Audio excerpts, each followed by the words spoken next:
மித்ராவையும் தாண்டி இந்திய சமூகத்துக்கு அரசாங்கம் பல்வேறு வகையில் உதவுகிறது. பிரதமர் அன்வார் தகவல். 30 வருட பழைய பிளாக் ஹாக் ஹெலிகாப்டர் கொள்முதல் திட்டம் ரத்து. மலேசியா ஆயுதப்படை அறிவிப்பு. 6000 மாணவர்களின் விசாவை அமெரிக்கா ரத்து செய்தது.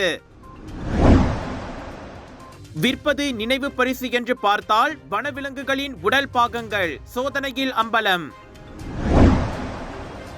ரஷ்ய தொழிற்சாலையில் தீ விபத்து, 24 பேர் பலி, 150க்கும் மேற்பட்டோர் காயம்.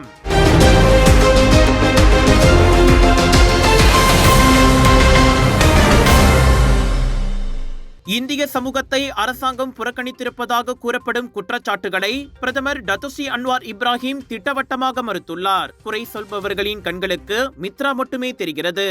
மித்ரா மூலம் மட்டுமே இந்திய சமூகத்திற்கு அரசாங்க உதவிகள் கிடைப்பதாக எல்லோரும் நினைத்துக் கொண்டிருக்கிறார்கள். ஆனால் மித்ராவுக்கு வெளியேயும் இந்திய சமூகத்திற்கு பல்வேறு நலத்திட்டங்களை அரசாங்கம் செயல்படுத்தி வருகிறது. உதாரணத்திற்கு 2022 STR எனப்படும் ரஹ்மா ரொக்க உதவி திட்டத்தின் மூலம் இந்திய சமூகத்திற்கு 500 மில்லியன் ரிங்கெட் ஒதுக்கப்பட்டது. அதுவே இவ்வாண்டு 972 மில்லியன் ரிங்கெட்டுக்கு உயர்த்தப்பட்டுள்ளது. Bantuan masyarakat India itu hanya khusus kepada mitra itu tidak benar. 1 bilion itu terkeluar daripada peruntukan, adalah keluar daripada peruntukan mitra. Begitu juga tentang skim jaminan kredit perumahan. Tentunya majoriti besar kepada Bumi Putra, sebahagian kepada China, tapi kepada India itu 1.2 bilion ringgit. Skim jaminan kredit perumahan. Kemudian melalui belanjawan tahunan itulah peruntukan program pembangunan sosioekonomi masyarakat India di bawah mitra itu kita katakan 100 juta ringgit. Tan Sri Yang Bertuah, sengaja saya rangkum ini semua untuk mengelakkan pandangan yang dipermainkan seolah-olah tidak dipedulikan. Jadi sebab itu saya sengaja bawa dan saya terima kasih Sungai Siput kerana soalan itu juga kepada agensi-agensi terkait. Dan untuk peruntukan mitra dikatakan kita tidak menjalankan tugas ataupun kelulusan cepat, itu juga tidak benar kerana pada tahun 2024 dari 100 juta ringgit kita telah belanja 98.9 juta ringgit yang memberi manfaat kepada 122,082 masyarakat India. இது தவிர இந்தியர்களுக்காக 1.2 billion ringgit மதிப்பில் வீடமைப்பு கடன் உத்தரவாத திட்டம் அறிமுகப்படுத்தப்பட்டுள்ளது.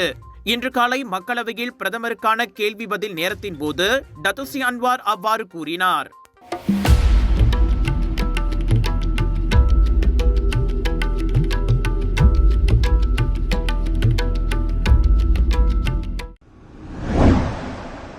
சுமார் 187 million ringgit மதிப்பிலான 4 பிளாக் ஹாக் ஹெலிகாப்டர்களை வாங்குவதற்கான திட்டம் ரத்து செய்யப்பட்டுள்ளதாக மலேசியா ஆயுதப்படைகளின் ATM தலைவர் ஜெனரல் தான் ஸ்ரீ முகமது நிசாம் ஜஃபார் அறிவித்துள்ளார். 30 ஆண்டுகளுக்கும் மேலான பழைய ஹெலிகாப்டர்களை வாங்கும் முன்மொழிவை ரத்து செய்ய வேண்டும் என்ற யாங்டி பர்த்துவான் அகோங் சுல்தான் இப்ராஹிமின் ஆணையை மதித்து இந்த முடிவு எடுக்கப்பட்டதாக அவர் கூறினார். கடந்த சனிக்கிழமை சுல்தான் இப்ராஹிம் பாதுகாப்பு அமைச்சிற்கு பழைய பிளாக் ஹாக் ஹெலிகாப்டர்களை வாங்கும் முன்மொழிவை உடனடியாக ரத்து செய்ய உத்தரவிட்டிருந்தார். முன்னதாக பழைய ஸ்கைஹாக் விமானங்களை வாங்கிய போது ஏற்பட்ட பிழையை மீண்டும் செய்ய வேண்டாம் என்றும் அது நம் விமானிகளை பறக்கும் சவப்பெட்டிகளில் அனுப்புவதற்கு சமம் என்றும் மாமன்னர் வலைத்தளத்தில் பதிவிட்டது குறிப்பிடத்தக்கது.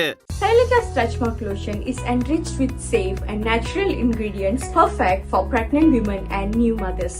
It reduces the stretch marks, improves the skin textures and keeps the skin nourished throughout this important phase of life. நினைவு பரிசு விற்பனை என்ற போர்வையில் வனவிலங்குகளின் உடல் பாகங்களை விற்று வந்த கும்பல் பத்தாலிங்ஜயாவில் முறியடிக்கப்பட்டுள்ளது.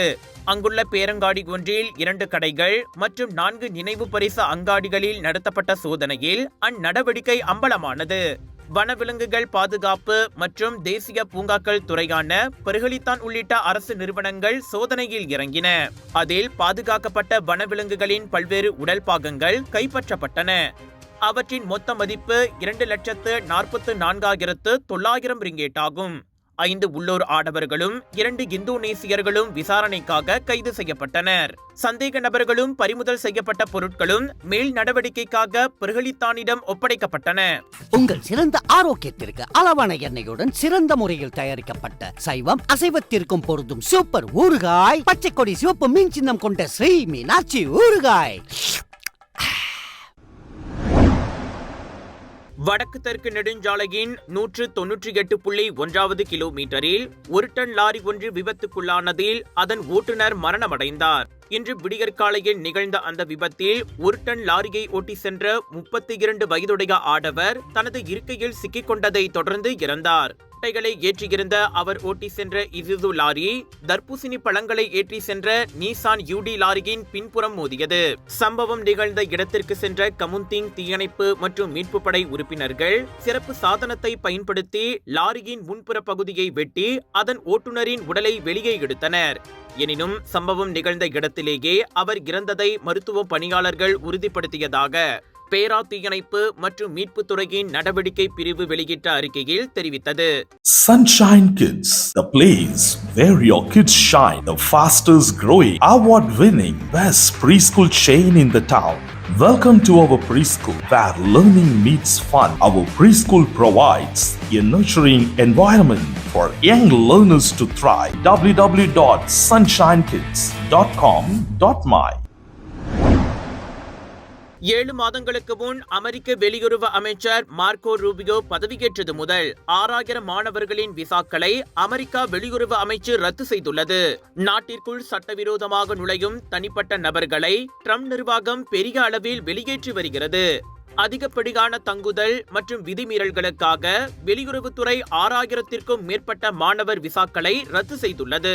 அவற்றில் பெரும்பாலானவை தாக்குதல், போதையில் வாகனம் ஓட்டுதல், திருட்டு மற்றும் பயங்கரவாதத்திற்கான ஆதரவு ஆகியவை அடங்கும் என்று வெளியுறவுத்துறை அதிகாரி ஒருவர் தெரிவித்தார். அந்த விசாக்களில் சுமார் 4000 விசாக்கள் விதிமீறல்களுக்காக ரத்து செய்யப்பட்டதாக அவர் மேலும் கூறினார்.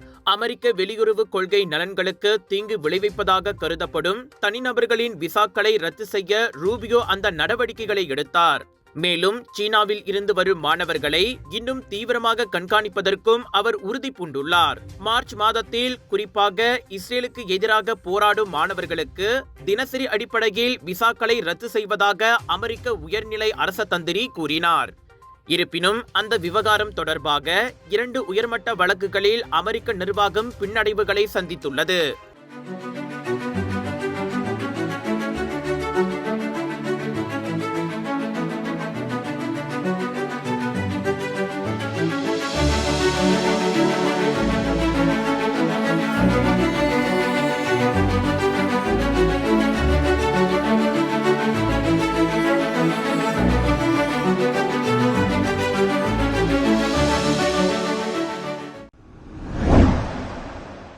கடந்த வாரம் ரஷ்யாவின் ரயாசான் பகுதியில் உள்ள தொழிற்சாலை ஒன்றில் மர்மமான முறையில் ஏற்பட்ட தீ விபத்தில் 24 பேர் உயிரிழந்துள்ளனர்.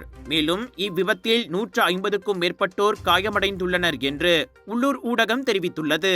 இந்நிலையில் தீ விபத்துக்கான காரணம் மற்றும் தொழிற்சாலை உற்பத்தி செய்த பொருட்கள் குறித்து எந்த தகவலும் உறுதிப்படுத்தப்படவில்லை.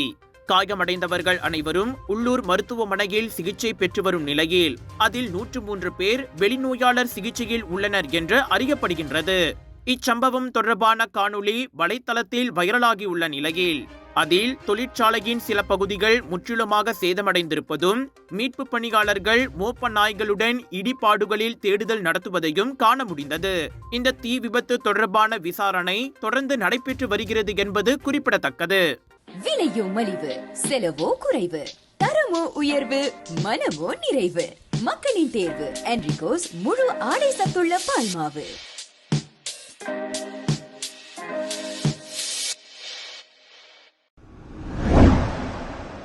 இந்தோனேசியாவின் லெவோதோபி எரிமலை அண்மையில் வெடித்ததை தொடர்ந்து எழுந்த சாம்பல் விமான பாதுகாப்புக்கு ஆபத்தை ஏற்படுத்தியதை அடுத்து கிழக்கு நூசா தெங்காராவின் மௌமரில் உள்ள பிரான்சிஸ்க செஃபேரியஸ் சேடா விமான நிலையத்தை இந்தோனேசியா தற்காலிகமாக மூடியுள்ளது என்று அந்நாட்டு போக்குவரத்து ஆணையம் நேற்று தெரிவித்துள்ளது. ஆகஸ்ட் 18ஆம் தேதி உள்ளூர் நேரப்படி காலை 5:57 மணிக்கு தொடங்கி ஆகஸ்ட் 19ஆம் தேதி அதிகாலை 5 மணி வரை அந்த விமான நிலையம் மூடப்படும் என அறிவிக்கப்பட்டுள்ளது. விமான வழி செலுத்துதலின் பாதுகாப்பு எங்கள் முதன்மையான முன்னுரிமைகளாக உள்ளன. சீரான விமான நடவடிக்கைகளை உறுதி செய்வதற்காக விமான நிலைய ஆணையம், ஏர்நேவ் இந்தோனேசியா மற்றும் பிற பங்குதாரர்களுடன் நாங்கள் நெருக்கமாக ஒருங்கிணைந்து வருகிறோம் என்று விமான போக்குவரத்து இயக்குனர் ஜெனரல் லுக்மான் எஃப் லைசா ஒரு அறிக்கையில் தெரிவித்தார். சாம்பல் மேகங்கள் 18,000 அடி, அதாவது 5,486.4 மீட்டர் உயரத்தை எட்டியதாக அறிவிக்கப்பட்டுள்ளது. கடந்த ஞாயிற்றுக்கிழமை பிற்பகல் 3:30 மணி நிலவரப்படி சாம்பல் மேற்கு நோக்கி சுமார் 10 மைல் வேகத்தில் நகர்வதை காண முடிந்தது.